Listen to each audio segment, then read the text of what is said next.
Between 1857 and 1859, 12 wealthy landowners vanished without a trace from the cypress swamps surrounding what locals still call the forgotten parishes of southern Louisiana.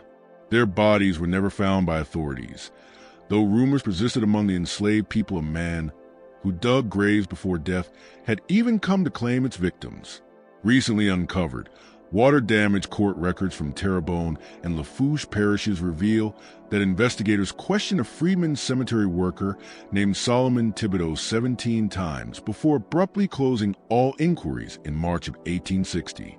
The official explanation blamed migration to the Texas territories, despite evidence showing that none of the missing men had sold their vast properties or even informed their families they were leaving. What those brittle old documents fail to mention, but what whisper accounts from the descendants of the enslaved still remember, is that Solomon knew exactly where those 12 men rested, because he had measured each of them for their graves while their hearts were still beating. Before we continue with the story of Solomon Thibodeaux and the graves that never should have been dug, I want to ask you something important. If you're drawn to stories that expose the darkest corners of American history, the kind that textbooks like to forget, then subscribe to Liturgy of Fear right now. Hit that notification bell so you never miss another one of these forgotten terrors. And tell me in the comments, what state or city are you listening from? I want to know where in America people still remember that history's deepest graves hold its ugliest truths. What makes Solomon's story so disturbing isn't just the number of victims. It's the calm, deliberate patience behind his method, a patience born from a lifetime of being forced to wait, to bow, to dig. The sugar parishes of Louisiana's Bayou country in the late 1850s existed in a world apart from the rest of America. While northern states argued about abolition in heated congressional debates, and southern cities like Charleston and New Orleans displayed polished facades of gentility, the isolated plantation territories between Bayou Lafourche and Bayou Terrebonne followed their own brutal logic. Here, sugar was king, and the cane fields demanded blood. Terrebonne Parish had been carved from the lands of the Houma people in 1822, its borders defined more by winding waterways than by any surveyor's hand. By 1857, it contained 43 major sugar plantations, each one a small kingdom of its own, separated by miles of unforgiving marsh and towering cypress trees draped with Spanish moss so thick they could block out the sun even at midday. The nearest town of any size was Thibodeaux, a muddy cluster of warehouses and merchant houses serving the plantation trade. It was there that factors negotiated sugar prices, and slave traders made their deals in the back rooms of the Bayou Hotel. The land itself seemed made to hide secrets. Cypress knees jutted from black water like rotted teeth. Alligators lay motionless in the shallows, indistinguishable from logs until they stirred. The air hung thick enough to chew, especially during grinding season from October through December, when smoke from the sugar mills mixed with fog rolling in from the Gulf, forming a gray soup that swallowed sound and made everything more than 20 feet away vanish into shadow. Men unfamiliar with these swamps could walk in circles for days, until exposure or predators finished what disorientation began. Into this isolated world, Solomon Thibodeaux was born in 1817, the son of a Creole freedman father and enslaved mother on the DeVoe plantation. His position in life had always been precarious. Legally free through his father's status, yet bound to the land by his mother's bondage and by the unwritten rules that dictated what a man of color could or couldn't do. He learned the gravedigger's trade from his father, Jean-Baptiste Thibodeaux, who had served as cemetery keeper for 3 parishes before him. The elder Thibodeaux taught his son that dignity could be found even in death, that preparing a resting place was sacred work. Solomon took those lessons to heart, earning a quiet reputation for graves that never flooded despite the high water table, for wooden markers that endured hurricane seasons, and for the small kindnesses he showed to the bereaved, gestures that cost him nothing, yet meant everything. By the time Solomon turned 40, he was the only gravedigger most people in Terrebonne and Lafourche parishes had ever known. He dug for everyone: white families in the cemetery behind St. Joseph's Church, freedmen in the smaller burial ground nearby, and enslaved people in the unmarked plots scattered across plantation lands. Solomon stood just shy of 6 feet tall, an imposing height for that era, with shoulders hardened by decades of labor in Louisiana's unforgiving soil. His face had weathered into sharp planes, dark skin stretched taut over high cheekbones, eyes that seemed to look through people, not at them. He wore the same clothes year-round: canvas trousers, a rough homespun shirt gray or brown, and a wide-brimmed palmetto hat that shadowed his features. Around his neck hung a small leather pouch filled with graveyard dirt from his father's resting place, the only sentimental thing he ever kept. What made Solomon indispensable to the parish wasn't just his skill with a spade, it was his silence. He heard everything whispered over open graves, confessions, accusations, family secrets spoken in moments of raw grief, and he never repeated a word. That unshakable discretion earned him the trust of nearly everyone. Plantation owners hired him to prepare burial plots on their estates. Widows confided in him. Even Father Etienne Boudreau, the parish priest, relied on Solomon to maintain the church cemetery with little supervision. But among the enslaved population, Solomon carried another kind of reputation, one the white families never knew. He could read and write, skills taught by his father and hidden carefully from the eyes of those who would punish him for knowing too much.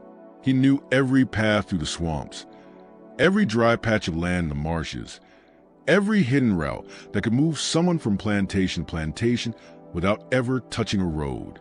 He listened, always listening, with that same silent intensity while the enslaved spoke of unspeakable things done to their bodies, their families, their spirits. And he remembered every word, each story, each confession, filed away behind those eyes that seemed to look through people as if they were already dead. The 12 men who would eventually vanish all had one thing in common. They were wealthy plantation owners, men of vast holdings who worked enslaved people in their sugar and cotton fields. And they all shared a particular kind of cruelty, one that went far beyond the everyday violence of slavery. These were men who burned families at the whipping post for sport, men who broke bones as casually as other men swatted flies, men who treated human beings like equipment, men to be used up and replaced. Jacques Duhon owned 2,400 acres along Bayou Lush and 127 enslaved people.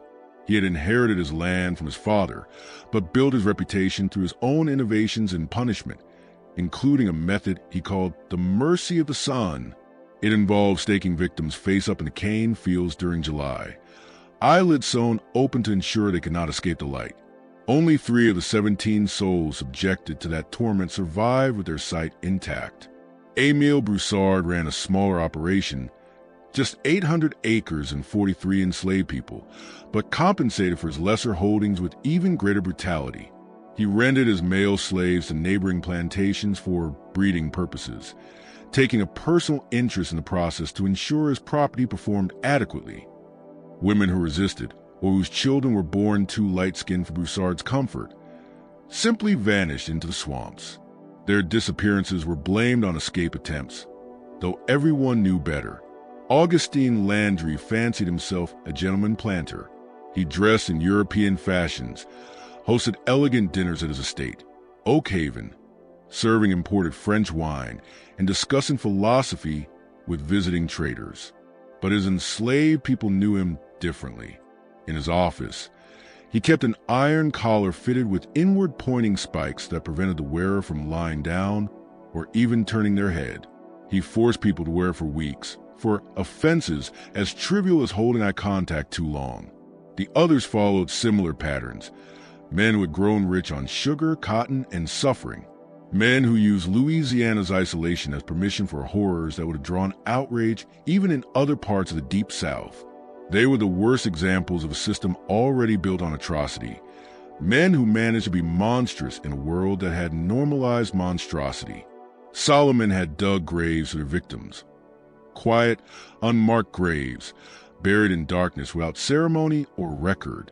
Deaths explained away as accidents, illness, or runaways. He had lowered children into the earth, small bodies broken by punishment or exhaustion. He had buried women who'd borne too many children or the wrong color child, or who had simply looked at an overseer the wrong way. He had covered the evidence of hundreds of murders committed under slavery's protection. And through it all, he said nothing. He did his job, accepted his payment. Sometimes a few coins, sometimes a ham, a bolt of cloth, once even a dead man's boots. He would tip his palmetto hat, thank the white family for the work, and walk back through the darkness to a small cabin on the edge of the DeVoe property, where he lived alone with his silence, his memories, and something else that had been growing inside him like a cancer for 40 years. By the summer of 1857, that thing inside Solomon had hardened into resolve. Later, when investigators tried to piece together what had happened, they searched for a trigger, some act of cruelty, so vile it had finally driven Solomon past a breaking point.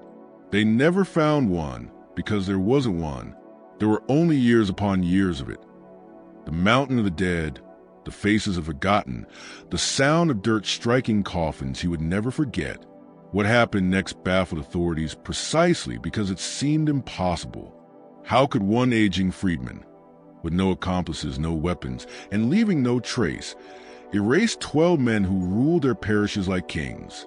The answer lay in the same thing that had made Solomon valuable in the first place. People trusted the gravedigger. After all, everyone would need him eventually. And Solomon had spent 40 years perfecting the art of putting a man in the ground so that he would never be found again. The disappearance of Jacques Duhon on August 3rd, 1857 drew little attention at first.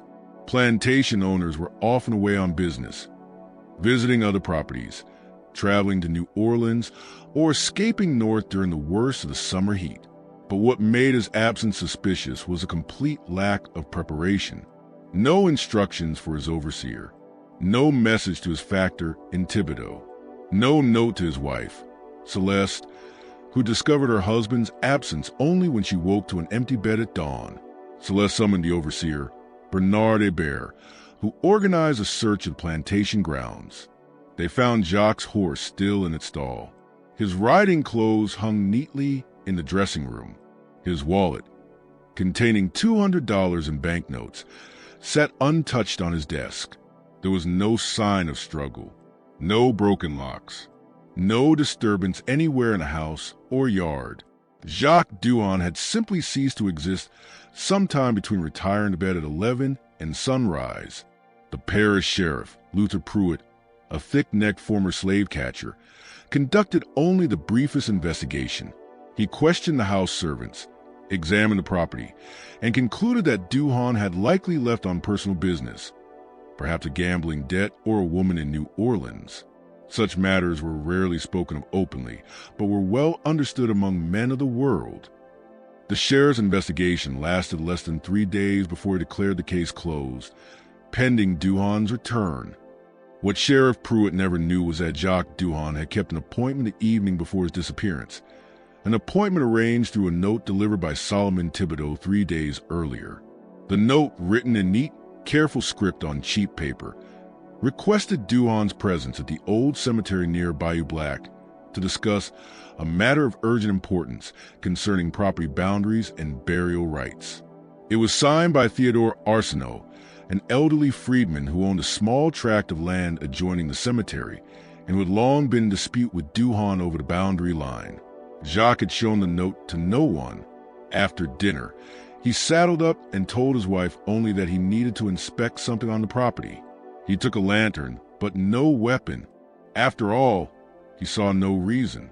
He saw no need for protection when meeting an old man about a land dispute. The cemetery near Bayou dated back to the 1790s, one of the oldest burial grounds in the parish, serving both freedmen and enslaved whose families could afford to mark their graves.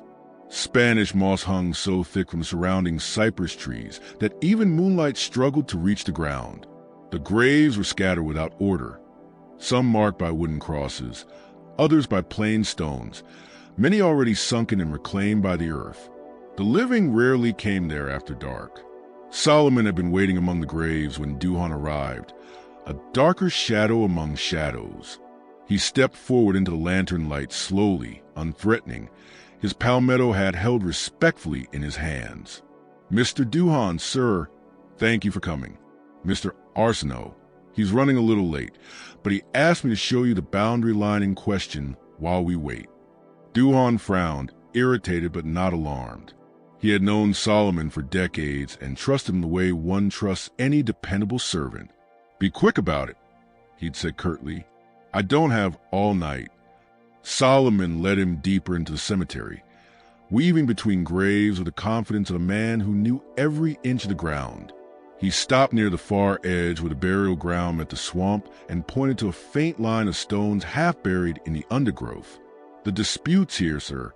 Mr. Arsenault claims the boundary follows this line, but your deed suggests it's 30 feet farther into the cemetery. I prepared a test excavation to settle the matter. If we hit bedrock at the depth indicated in your deed, it'll prove your claim." What appeared to Duhan as efficient problem-solving was, in truth, something else entirely. Solomon had indeed dug a hole, 6 feet deep, 8 feet long, 3 feet wide, the perfect dimensions of a grave. But Duhan hadn't noticed. He saw only a servant doing thorough work. "Show me," Duhan ordered, stepping to the edge of the pit. He leaned forward, lantern held out over the hole, peering down into the darkness to see the supposed bedrock. That was the last moment of Jacques Duhan's life as a free man. Solomon struck him from behind with the wooden handle of his shovel, a single, precise blow to the base of the skull, hard enough to stun, but not to kill. The kind of strike only a man who'd handled the dead for decades could deliver. Duhan dropped like a felled tree, the lantern flying from his hand and landing in the soft earth. Before the plantation owner could recover, Solomon rolled him into the waiting grave. The impact knocked the air from Duhan's lungs with a hollow gasp.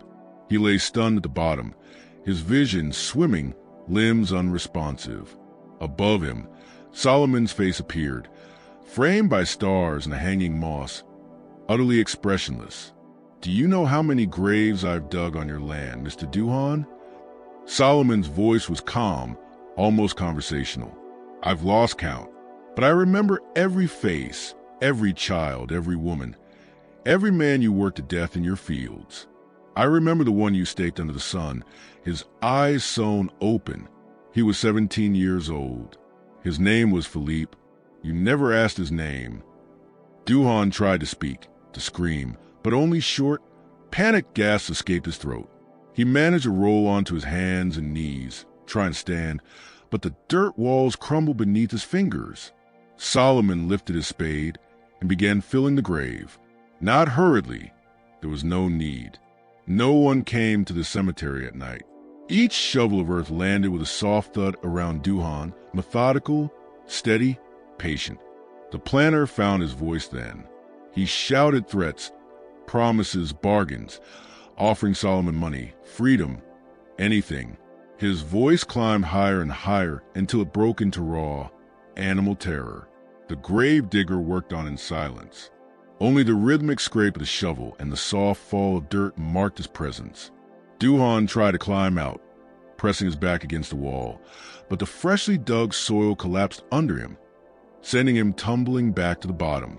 Again and again he tried, his fine clothes caked in mud, his fingernails torn and bleeding as he clawed at the earth. His voice cracked with screaming as the soil rose higher, first around his feet, then his ankles, his knees. He fought to push it away, to dig himself out, but it was useless. One man buried in a grave couldn't dig faster than a man above with leverage and experience. The earth reached his waist, his chest, the crushing weight pressed against his ribs, forcing short, wheezing breaths. "Please," he gasped at last, the word barely audible. "Please, I have a family."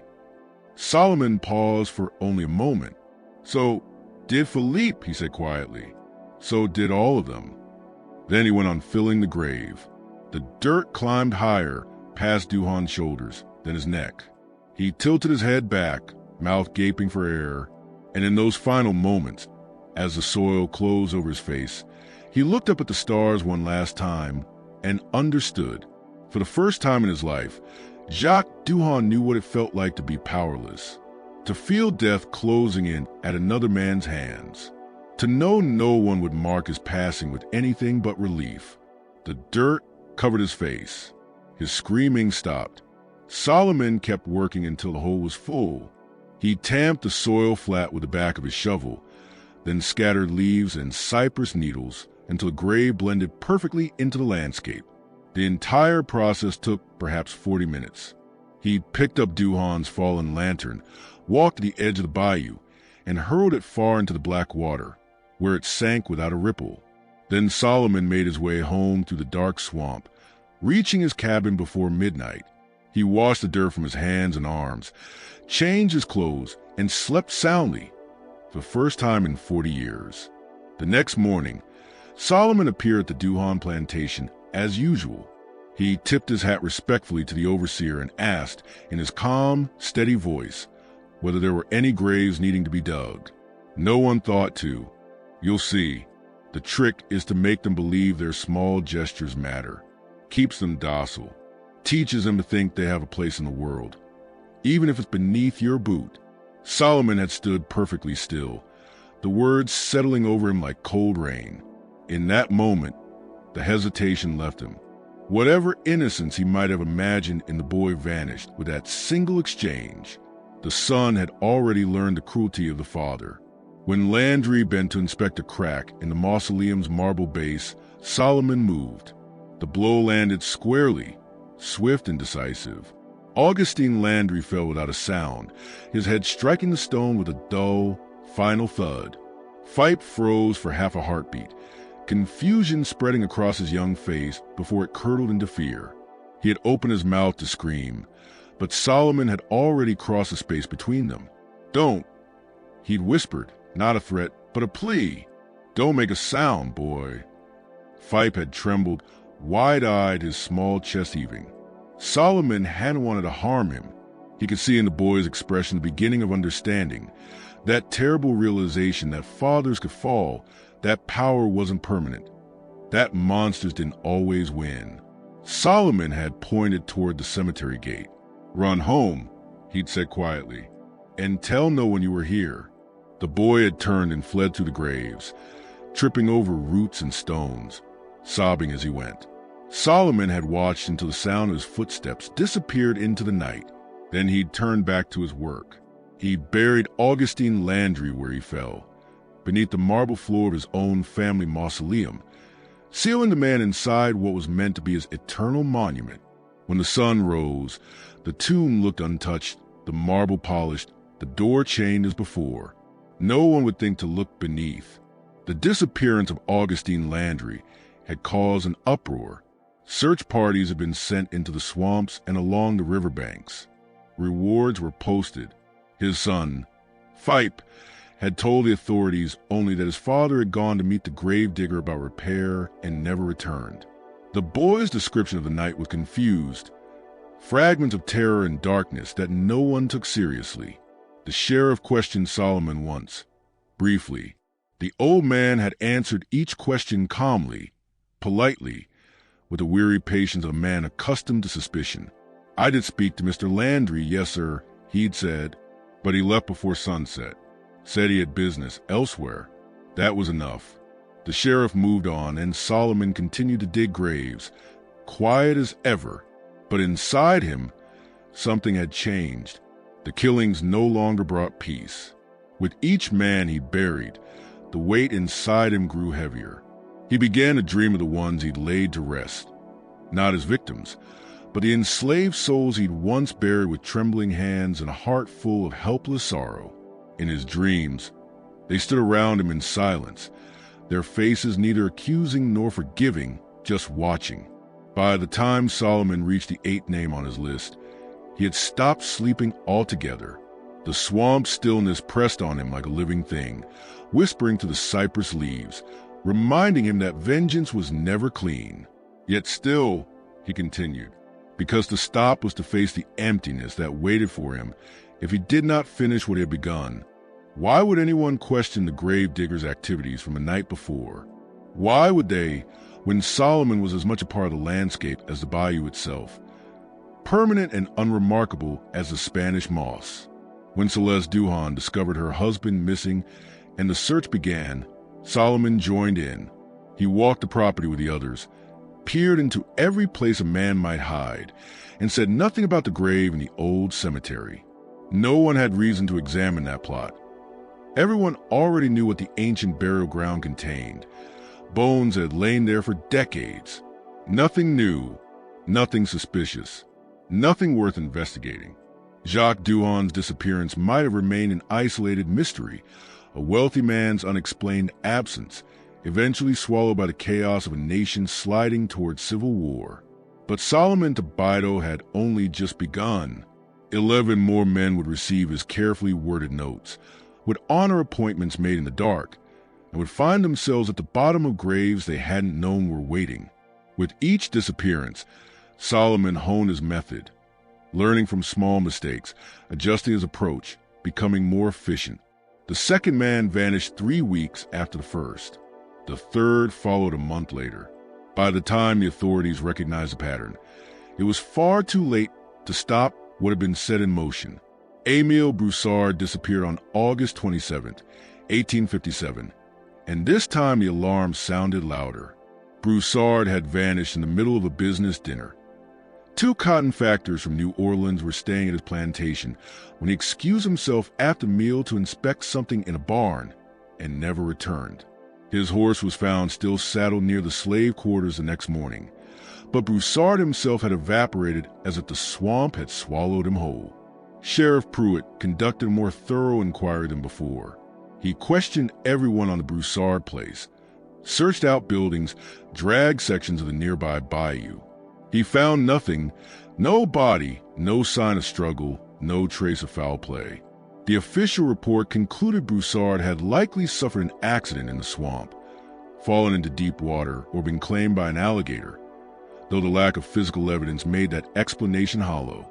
What Pruitt didn't discover was a note that had summoned Broussard. Like Duhan, he'd been lured by a message requesting his presence at a particular place. This time the charred ruins of an old sugar mill that burned 15 years earlier, its blackened timbers jutting like ribs from the earth. The note claimed to come from one of his enslaved workers, pleading for permission to hold a clandestine wedding in the ruins and promising to name others who intended to marry without permission. For a man who micromanaged every aspect of his human property, such gossip was irresistible.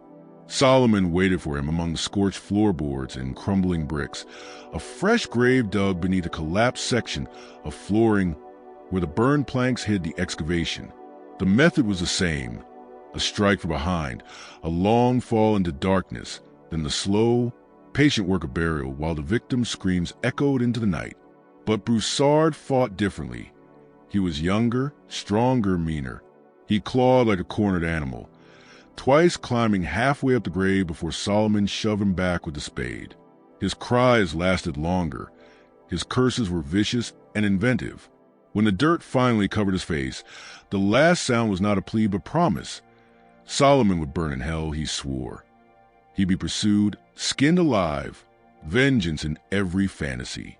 Solomon filled the grave in silence, replaced the floorboards, and walked away as if nothing out of the ordinary had occurred. At dawn, he resumed his role as a polite, dependable gravedigger who never made trouble.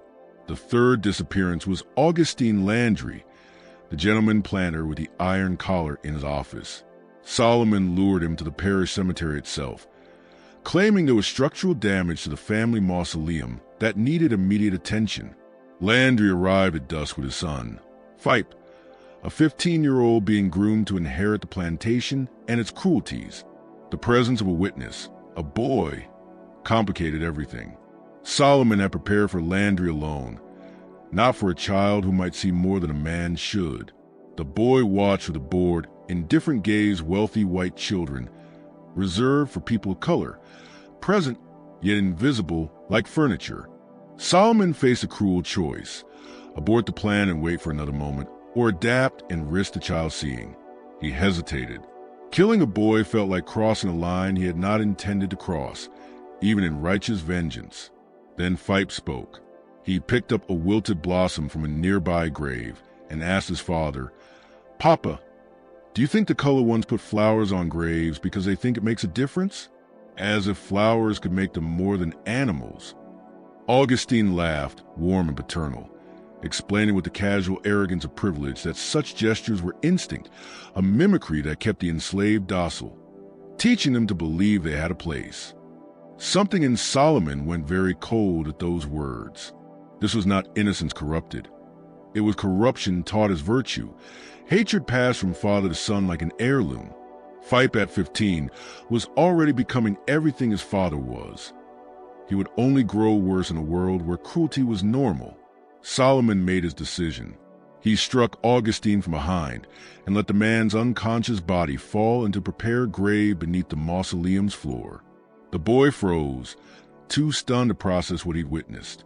In that crucial second, Solomon seized him, covered his mouth with one large hand, and spoke quietly into the child's ear. "Listen carefully. Your father is dying now. You can join him or you can run. If you run and tell what you saw, I'll be hanged before the week is out. If you stay, your father still dies and you'll spend your life knowing you could have saved him. If you try to help, I'll put you in that grave with him. Choose now." Solomon released him. Phipe trembled, looked at the grave where his father stirred, then at Solomon with the spade, and toward the gate and the road beyond. The math of survival was visible on his face. He ran. He sprinted through the graves, tripped over roots and stones, and did not stop until he collapsed, sobbing a quarter-mile from the cemetery. By the time he reached the nearest plantation and stammered his story, Solomon had finished burying Augustine and vanished into the swamp. But Phipe's testimony changed everything. Now there was a witness, an account, a name. The authorities finally saw that Jacques Duhan and Émile Broussard hadn't suffered accidents or misfortune. They had been murdered. And the quiet gravedigger everyone trusted, Solomon Thibodeaux, was the killer. Sheriff Pruitt organized a manhunt, deputized every able-bodied white man in the parish, and posted a large reward. Men ransacked Solomon's cabin, which sat empty. He had prepared for this possibility. Supplies cached, hiding places scattered throughout the swamp, plans made with the care of a man who had lived in those wetlands his whole life. For 3 weeks, search parties with dogs crashed through cypress stands and dragged bayous, finding nothing. Solomon knew the swamp better than any of them, having spent 40 years learning every dry island, every hidden passage, every place a man could disappear. He watched the hunts from cover, sometimes passing within yards of men who never thought to look up into the branches. During those weeks, 2 more plantation owners vanished, Jean-Baptiste Abbé and Charles Duplantis, both taken from their properties at night and buried alive in graves prepared especially for them. Panic spread through the parish. Plantation families armed themselves, posted guards, and stopped traveling alone. But Solomon proved impossible to catch, and the bodies of his victims remained effectively hidden. Father Etienne Boudreau, the parish priest who understand what was happening to them and why, before the earth finally closed over their screaming faces. By the end of 1857, the pattern was undeniable, and the remaining plantation owners in Terrebonne and Lafourche parishes lived in constant fear. Guards patrolled the property lines through the night. Men slept with loaded pistols beside their beds. No one dared to travel alone after dark. But Solomon continued his grim work with patience that seemed almost supernatural, waiting weeks or even months between killings, letting the fear sink deep into their bones before striking again. The 6th victim was Narcisse Thibault, owner of Belgrove Plantation, taken in November while inspecting his sugar mill during the grinding season. The 7th was Cyprien LeBlanc, who had grown so paranoid about Solomon's rampage that he moved his entire family into Thibodeaux and hired for armed guards to protect his townhouse. Yet Solomon reached him anyway, through an old tunnel connecting the townhouse cellar to the forgotten Spanish drainage system running beneath the city. LeBlanc never knew it existed. He had bought the house only 3 years earlier and had never bothered to learn its full history. Each killing revealed Solomon's deep, almost ancestral knowledge of the land and its forgotten secrets. He used abandoned structures long erased from memory, and natural features of the Bayou, that existed long before plantations, and long before the white colonizers who had never cared to understand geography the way those forced to work it did. The Houma people had lived in these swamps for centuries before the French arrived. They had mapped every waterway, every hidden island, and some of that ancient knowledge survived, passed down among the enslaved, whispered around cooking fires, taught the children as stories about where to run when the time came. Solomon learned this geography from his father, who had learned it from his mother, herself Houma, before being caught in the chaos of colonization and the blurred lines between native peoples and enslaved Africans in Louisiana's early days. It was knowledge that white men neither possessed nor could ever buy, a living map of memory and experience. Authorities eventually brought in outside help. A professional manhunter from Mississippi named Tobias Fletcher, famous for tracking escaped slaves throughout the Deep South. Fletcher arrived in January 1858 with 6 men and a pack of trained bloodhounds. He boldly declared that Solomon would be captured within a month and began a systematic sweep of the swamps using methods that had never failed him before. Fletcher lasted 3 weeks. He soon requested leave to recover from a mysterious illness he claimed to have caught in the swamps. 2 of his men disappeared during night watches. Their bodies were never found. The bloodhounds were discovered dead, poisoned by something that left no trace except foam around their muzzles and their rigid, twisted bodies. Then one morning, Fletcher woke to find a crude wooden grave marker staked outside his tent, his own name carved into it, with a date 3 days in the future. He left Louisiana that very morning and never returned. The 8th victim came in February 1858, Valmont Rodrigue. He believed himself safe because he'd been kind to his enslaved people by the twisted standards of the time, meaning he rarely killed them outright and sometimes allowed them to keep Sunday for themselves.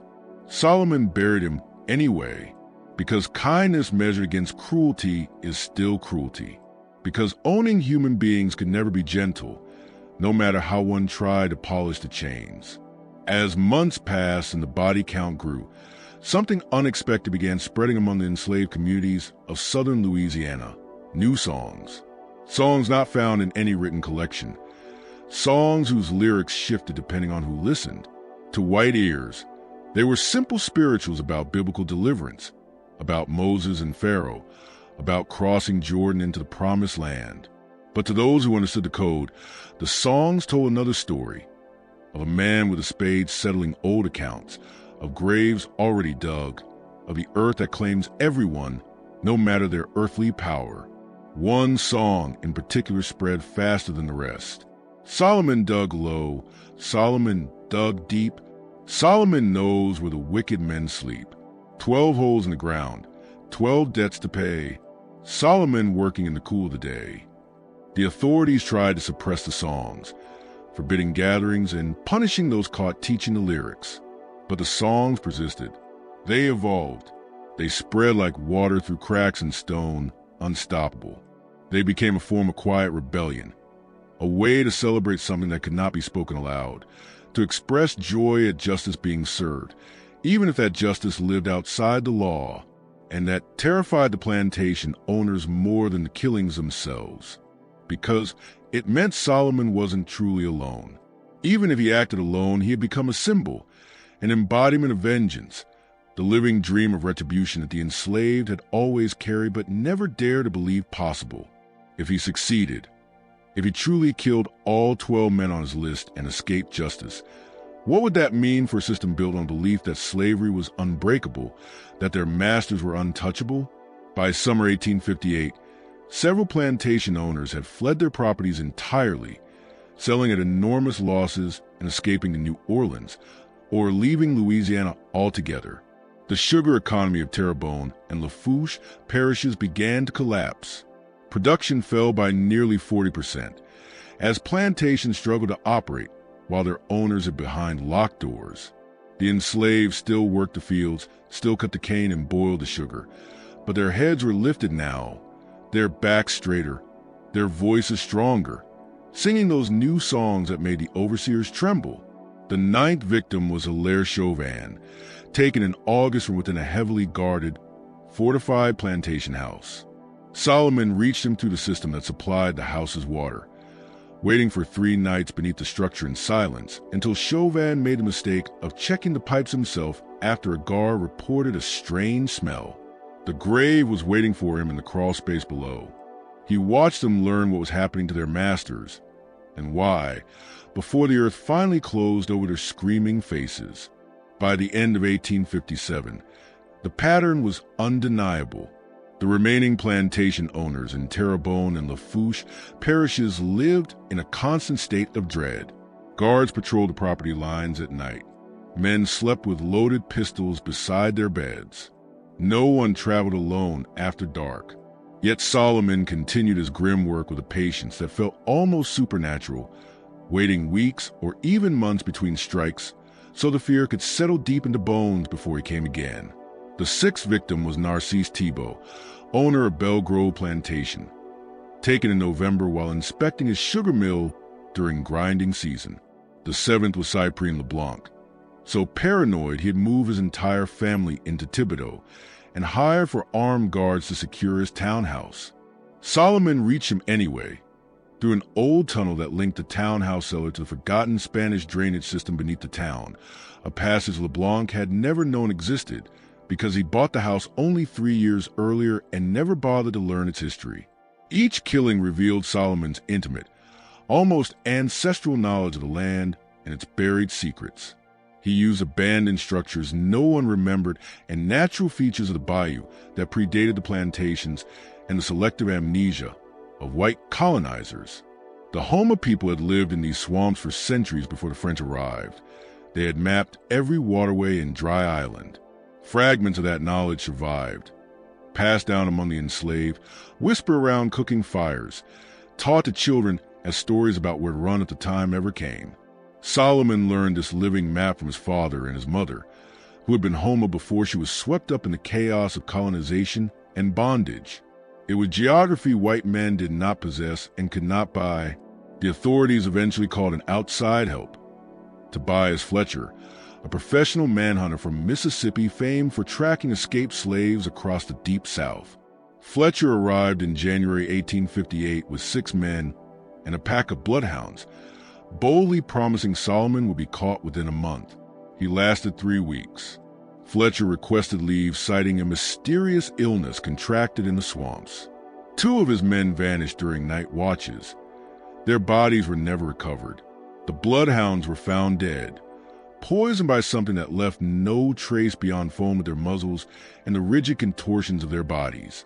One morning, Fletcher woke to find a crude wooden grave marker staked outside his tent, his own name carved into it with a date 3 days in the future. He left Louisiana that same day and never returned. The 8th victim, taken in February 1858, was Valmont Rodrigue, who believed himself safe because, by the era's twisted standards, he'd been kind to his enslaved people. He rarely killed outright and sometimes allowed them Sundays. Solomon buried him anyway. Kindness measured against cruelty is still cruelty. Owning people can never be made gentle. As the months passed and the body count rose, something unexpected spread to the enslaved communities of southern Louisiana: new songs. These were not the standard hymns in any written collection, but living, shifting verses, lyrics that changed depending on who sang them. To white ears, they sounded like spirituals about Moses and Pharaoh, about crossing Jordan into the Promised Land. To those who understood the code, the songs told a different story. A man with a spade settling accounts, graves dug in advance, the earth that takes all, regardless of earthly power. One refrain moved faster than the rest. Solomon dug low, Solomon dug deep. Solomon knows where the wicked men sleep. 12 holes in the ground, 12 debts to pay.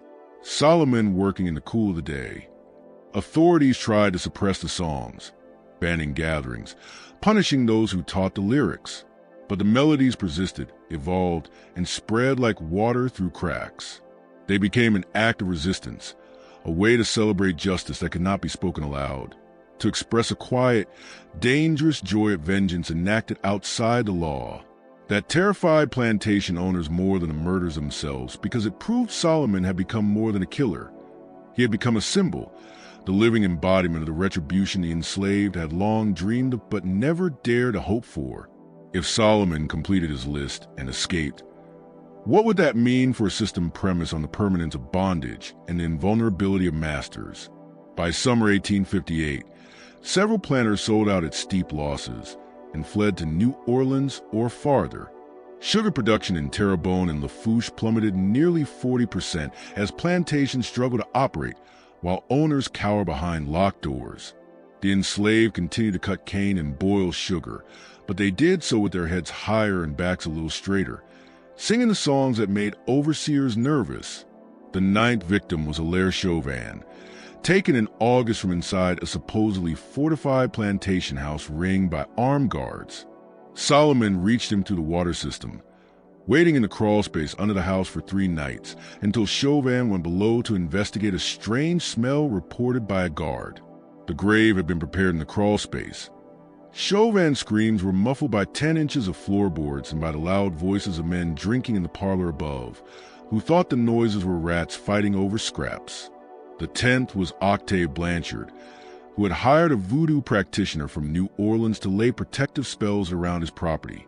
Solomon waited until the ritual was completed and the practitioner had left, studied the pattern of candles, offerings, and chalk marks, and then simply walked through them as if they meant nothing. Whatever power such rites held, Solomon seemed to understand they could not shield men who had spent lifetimes violating every principle of balance and respect those traditions honored.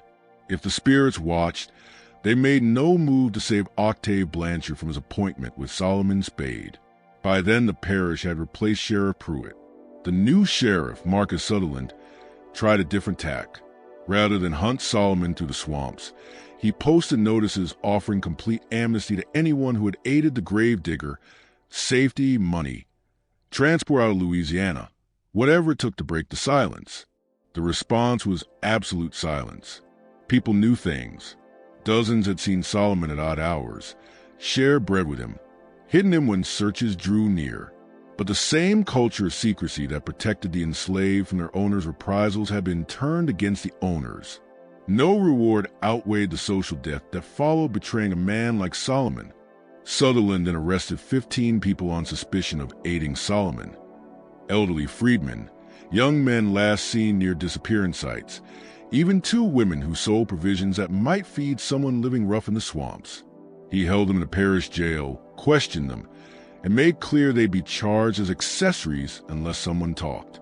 On the 3rd night of imprisonment, Solomon walked down Thibodeaux's main street at 2 in the morning and left a note pinned to the jail door in the same careful script he used for all his messages. Release them. They know nothing. If you want me, Sheriff, I'll meet you where you buried your shame. Come alone. Friday at midnight. If the 15 are not released by then, I'll assume you're too much of a coward, and I'll comfort you the way I came for the others. The jail guard woke Sheriff Sutherland, who read the note and went white. The note's phrasing was a direct blow. 7 years earlier, when Sutherland had been an overseer in Ascension Parish, he had killed a traveling freedman during a card game dispute and buried the body in an unmarked grave behind an abandoned chapel. He had assumed the deed would never surface. Somehow, Solomon had uncovered the secret and the grave's location. Sutherland released the 15 prisoners that day, publicly claiming insufficient evidence. But everyone understood the tacit bargain the note implied. The new sheriff feared Solomon as much as the old one had.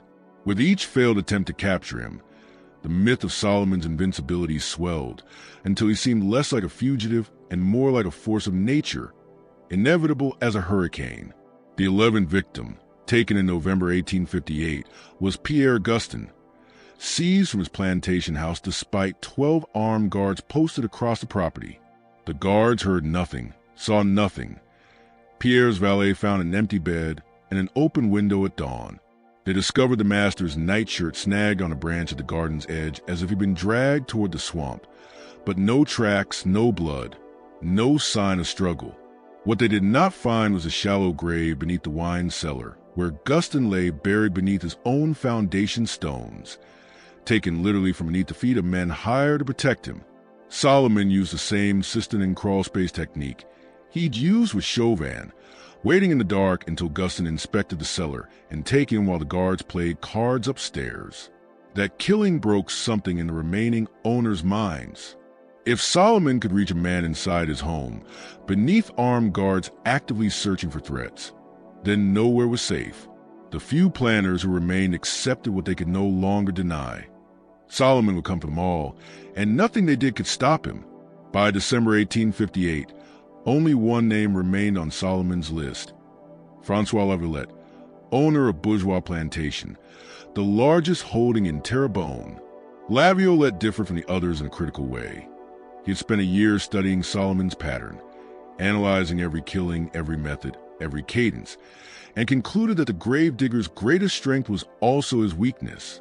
Solomon was predictable in his precision, and he peered into the grave, and in that hollow silence the truth hit him like cold water.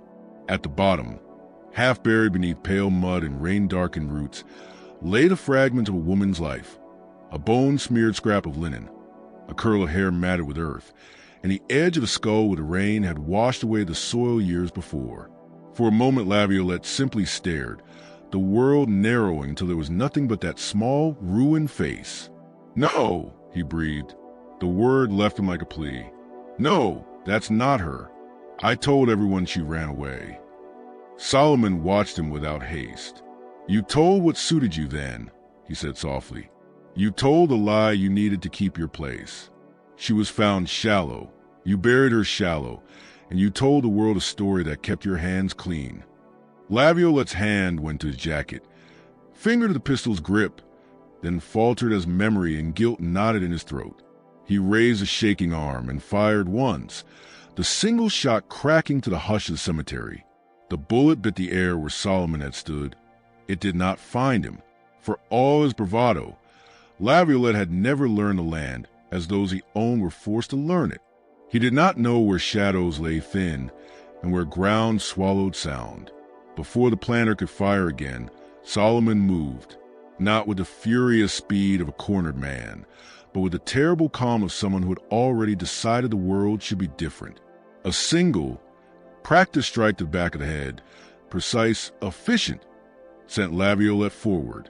He fell into the open grave, the lantern light painting his face in a fugitive, dying glow. He fought. He cursed. He promised everything: confession, money, the unthinkable bargain of surrender, until the sound of his threats dissolved into the grating rasp of dirt. Solomon filled the hole with the same patient care he'd shown 1,000 times. He tamped the soil, smoothed it, muffled the last frantic noises beneath a slow, inexorable weight. Laviolette's pistol clattered and slid from the packed earth as the grave closed. His final breath was a choked apology, or perhaps a prayer. The difference mattered little in the mud. When Solomon finished, he stood and scattered leaves and needles until the patch of ground looked like any other. He did not gloat. He did not celebrate. He merely looked at the sky, then at the grave he had completed, and turned back into the dark. With Laviolette's death, the tally was complete. 12 men, pillars of a small, brutal society, were gone, taken from beds, from dining rooms, from fenced gardens, from beneath the floors of their own houses. Each had been given time to understand, to plead, to know what they had done and why it had been done to them. Each had been buried where the land would keep them, hidden beneath things meant to mark permanence. Mausoleums, foundations, the very cellars where they kept their wine. The parish descended into a new kind of stillness. For a time, the songs in the quarters grew louder, and the fields rang with voices that carried a strange, wary joy. Plantation owners either fled or barricaded themselves further. Sheriffs and hunters raided the swamp again and again, but the only traces they found were memory of a note pinned to a jail door, the burned-out remains of baited traps, and the rumor of a man who could walk beneath their notice like a shadow. As for Solomon, he did not vanish into legend immediately. He lingered, briefly, methodically, patching up the places that might betray him, removing traces, returning certain small objects of families he had robbed of closure, leaving others where he knew they'd be found by those who needed proof. He moved through the bayou like a man stitched to the land, and then one night, as quietly as he'd begun, He walked away from the parish. Investigators combed records and questioned witnesses until their notes grew thin and their patience thinner. They debated motives and law and the impossibility of justice that could not find a body or place a hand on a man who'd buried 12 masters beneath the earth. Some called him a monster. Some called him a savior. The songs carried on. The graves settled. The moss crept over places where the land had been disturbed, and in years to come people would point out, if they dared, the patches of earth that seemed to hold secrets tighter than the rest. That's survival. Solomon's voice was calm, steady, almost weary. He leaned on his spade, breathing through the pain from a knife wound in his ribs, blood soaking into the dirt at his feet. "You think I haven't seen that choice before?" he said quietly. "You think you're the only one who ran? Every man, woman, and child I buried in that ground made choices like that. Some to live, some to die, some to live knowing they'd never stop running. You were just a boy. You did what boys do when the world turns to fire." Philippe's hands trembled on the rifle. His heart pounded so loudly that he could barely hear Solomon's voice over it. "You killed my father," he whispered. "You killed him because you wanted to be God." Solomon finally turned to face him. The moonlight caught his face, drawn, lined, and covered in grime and dried blood. He didn't look like a god. He didn't even look like a man entirely sure he still belonged to this world. "I killed him," Solomon said slowly, "because if men like him kept living, the rest of us never would." He nodded toward the fresh mound of earth. "But it's done now. It ends here. I buried 12 devils, and I'm not digging another." Philippe's eyes burned with tears and hatred and something deeper, confusion, maybe, or grief that had turned to rust. He tightened his grip on the rifle. The barrel wavered between Solomon's chest and the stars. "You're bleeding," he said. "I am." Solomon gave a faint, grim smile. "That's fair, don't you think?" For a long moment, neither moved. The flames from the shattered lantern had died to embers, the night closing in again with only the sound of crickets and Solomon's ragged breathing between them. Then, slowly, Philippe lowered the rifle. "You could run," Solomon said quietly. "You could walk away. Forget my face. Build something that isn't made of graves." Philippe's voice cracked. "And if I don't?" "Then pull that trigger," Solomon said, "and dig one more hole. I won't stop you." The boy stood there, shaking, torn between vengeance and mercy, between what he'd been taught and what he was starting to understand. The seconds stretched until they felt like whole years. Finally, Philippe turned his head away, tears streaking down his face. "I can't," he whispered. "Not like this." Solomon nodded once, slow and deliberate. "Then go," he said, "before you change your mind." Philippe backed away, stumbling once as his boot caught a root. When he reached the edge of the cemetery, he stopped and looked back one last time. Solomon was still standing there beside the grave, one hand pressed against his ribs, the other gripping the spade like it was part of him. The moonlight framed him in pale silver, and for a heartbeat, Philippe thought he looked less like a killer and more like a ghost. By dawn, when the authorities arrived, drawn by the fire and by the rumors that had already begun spreading through town, they found only the burned patch of ground, the disturbed earth of a new grave, and a trail of blood leading into the swamp. No body was ever found. Some said Solomon died there, swallowed by the bayou. Others claimed he escaped into the deeper marshes, where no white man dared to go. As for Philippe Landry, he vanished from Louisiana soon after. Some say he moved west, changed his name, lived a quiet life haunted by memories he could never bury. But now and then, travelers would pass through the old parish and tell stories. Stories of a weathered man seen tending forgotten graves at night, working silently under the moonlight, as though still trying to put the dead to rest. And they'd swear the sound of the spade, slow, rhythmic, patient, echoed like a heartbeat beneath the stillness of the swamp. If this chilling tale gripped you, share it with a friend who loves dark mysteries. Hit like to support the channel, and don't forget to subscribe so you never miss the next story we unearth from the haunted soil of the past.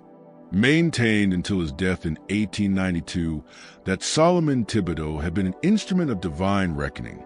God has many tools, he told parishioners who whispered about demons and vengeance in the swamps. Sometimes he shapes one out of the very clay others have trampled, but others, especially those who'd lost friends or kin among the 12, called Solomon a monster, a phantom born from hatred, proof that evil can wear righteousness like a mask. For decades, the story divided Louisiana's Bayou country.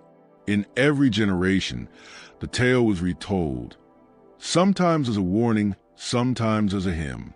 Elderly men in the quarter spoke of a tall, silent figure who appeared at nightfall to mend broken fences or dig fresh graves after storms. Hunters swore they found new crosses made of driftwood in places where no one should have been able to reach. And always, the old one said, if you stood still enough on humid summer nights, you could hear the faint, rhythmic sound of a spade striking wet earth, steady, patient, like the beating of a tired heart. By the time Father Boudreaux was buried in 1892, Solomon's name had already passed into legend. School teachers dismissed him as a folk tale. Historians argued he'd been real, but exaggerated, a former gravedigger whose reputation had grown monstrous in retelling. Yet the people whose grandparents had lived through those years would simply smile when outsiders asked and say, maybe you don't hear the ground the way we do. In the decades after the war, when Reconstruction faltered and new chains replaced the old, the story of Solomon Thibodeaux became more than just a ghost story. It became a parable whispered in songs and sermons, a reminder that justice, once buried, never truly stays underground. And so the Bayou kept its secrets. The 12 graves hidden among cypress roots and cane fields, the truth about the man who dug them, and the boy who chose not to continue the cycle. Time softened the details, but never erased them. Because in Louisiana's low country, memory seeps into soil the way water does. It settles deep, dark, and eternal. If you felt the weight of this story, share it with someone who loves forgotten history and haunted justice. Tap like to support our work, and subscribe so you never miss the next tale unearthed from the shadows of the American South. Father Boudreaux insisted until his death in 1882 that Solomon's soul had been damned by his actions, that 12 murders could never be justified, no matter what cruelties those men had committed. But in private moments, in quiet conversations he believed no one would remember, the priest admitted he'd seen more true justice in Solomon's spade than in 4 decades of law enforcement and judicial proceedings. The old cemetery near Bayou Black, where so much of Solomon's work had been carried out, slowly fell into decay after the Civil War. The wooden markers rotted away. The grave sank, swallowed by weeds and undergrowth. Eventually, even the locals forgot exactly where the cemetery had been. Yet descendants of the enslaved continued to visit the area. They left small offerings, flowers, coins, scraps of cloth, at spots where they believed Solomon's victims might rest. These quiet pilgrimages continued well into the 20th century. Over time, they became part of local folklore, transforming into something that resembled a tradition. In 1934, during the Great Depression, a WPA project sent researchers across Louisiana to document historic sites and forgotten cemeteries. One of them, a young black woman from New Orleans named Celeste Thibodeaux, who claimed no relation to Solomon, though she had been fascinated by his story since childhood, made an astonishing discovery in the water-damaged archives of the parish courthouse. She uncovered a journal, badly deteriorated but still partially legible, that had once belonged to Sheriff Marcus Sutherland. Inside, Sutherland had written a confession he likely never meant for anyone to read. He admitted that in April of 1859, 1 month after Lavallette's disappearance, he had encountered Solomon Thibodeaux at the old chapel, the very place where Sutherland had buried his own victim years earlier. Solomon had come to dig up the freedman Sutherland had murdered, hoping to give the man a proper burial. The two faced each other across an open grave.